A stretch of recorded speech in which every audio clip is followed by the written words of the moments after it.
రైతు లేనిదే రాజ్యం లేదంటారు. ప్రతి నాయకుడు గద్దెనెక్కడానికి రైతునే మోసం చేయడం జరుగుతుంది. కాబట్టి దీన్ని ప్రతి ఒక్కళ్ళు, రైతులు కావచ్చు, యువకులు కావచ్చు, ప్రతి ఒక్కళ్ళు దృష్టిలో ఉంచుకొని ఇప్పుడు అన్ని ప్రభుత్వాలను చూసిండ్రు. మనకు డబల్ ఇంజన్ సర్కార్ వస్తేనే రేపు మన రాష్ట్రంలో ఉన్న ప్రతి సమస్య పోతుందనన్న ఒక్క ఉద్దేశంతో రైతుల పక్షాన, ప్రతి ఒక్కరి పక్షాన భారతీయ జనతా పార్టీ కొట్లాడడం జరుగుతుంది. తప్పనిసరి రానున్న రోజులలో మన రాష్ట్రాన్ని సాధించుకోవాలనని, ఫ్యాక్టరీని తెరిపించాలి, రైతుకు మేలు చేయాలి అన్న ఉద్దేశంతో ఈ ప్రెస్ మీట్ ఏర్పాటు చేసుకోవడం జరిగింది. ఈ ఫ్యాక్టరీ పునఃప్రారంభం కొరకు పాదయాత్ర చేయడం జరిగింది. అప్పటి రోజుల్లో ఆ సమస్యను గ్రహించిన ప్రభుత్వం ఇప్పుడు ఆ సమస్యను సమస్యగానే వదిలేసింది. 2014లో నరేంద్ర మోడీ ప్రధానిగా బాధ్యతలు చేపట్టిన రోజు ఆ రోజు ఒక విషయం అన్నారు, రైతులను ఉద్దేశించి ఒక మాట అన్నారు.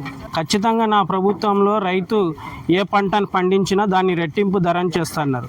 ఆ రోజు మొక్కజొన్న 1100, 1200 ఉండే, ఈరోజు 2400 నడుస్తుంది. ఆ రోజు వరి కూడా 1100, 1200 ఉండే, అది కూడా డబుల్ అయింది. మేము పంటలను కొనుగోలు చేస్తామని తన మాటను నిలబెట్టుకున్నారు.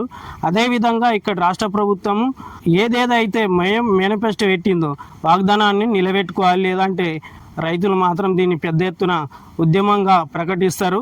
ఆ ఉద్యమాన్ని అధ్యక్షత మా బీజేపీ పార్టీ వహిస్తుంది. దీన్ని గుర్తించుకొని ప్రతి ఒక్కరూ సహకరించాలి. గవర్నమెంట్ వెంటనే దీనిపైన చర్యలు తీసుకోవాలి. వాస్తవంగా మీ అందరికీ తెలుసు, షుగర్ ఫ్యాక్టరీ మూతపడిపోయింది. దానికి మన మాజీ ఎమ్మెల్యే గారు ఉరివేసుకుంటా అన్నాడు, దీన్ని చాలు చేయకపోతే. ఇవన్నీ జరుగుతున్నాయి. బీజేపీ తరపు నుంచి మన శ్రీను గారి ద్వారా పాదయాత్ర చేసినాం.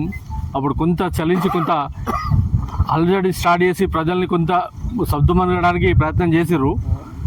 అది ఆరంభం మాత్రమే. ఇది ఇట్లనే ఉంటే ఇంకా ముందు బీజేపీ తరపు నుంచి ఉద్యమాలు ఉధృతమవుతాయి. ఖచ్చితంగా ప్రభుత్వాన్ని హెచ్చరిస్తున్నాము. తక్షణమే దీన్ని ఏదైనా ఒక వర్క్గా తీసుకుని దీన్ని స్టార్ట్ చేయకపోతే ఖచ్చితంగా ఉద్యమాలు ఉధృతమవుతాయి అని బీజేపీ తరపు నుంచి మేము హెచ్చరిస్తున్నాం.